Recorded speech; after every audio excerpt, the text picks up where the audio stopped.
माळेगाव साखर कारखाना निवडणुकीत राष्ट्रवादीच्या विरोधकांनी सत्ता हस्तगत करून अजित पवारांच्या साखर साम्राज्याला त्यांच्याच मालकीला सुरुंग लावला।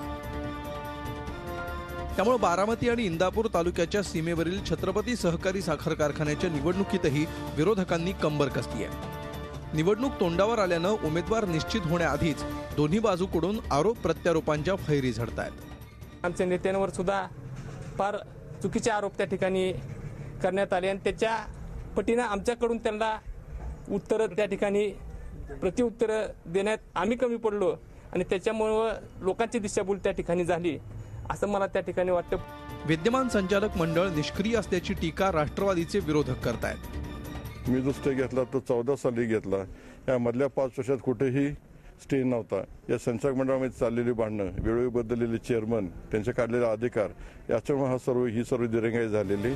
तर ऊस उत्पादक शेतकरी आमचा बांधव असून त्यांचे प्रश्न सोडवण्यासाठी निवडणुकीत सहभागी होणार असल्याचं माळेगाव साखर कारखान्याची निवडणूक जिंकणारे चंद्रकांत तावरे सांगतात। साखर कुठून निघते हे माहीत नव्हतं अशा मंडळींनी ही कारखानदारी उभी केलेली।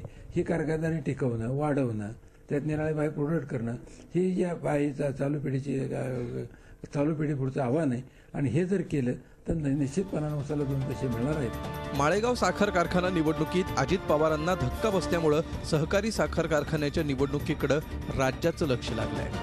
राहुल ढवळे, झी मीडिया, भवानीनगर, इंदापूर। झी 24 तास रहा एक पाऊल पुढे।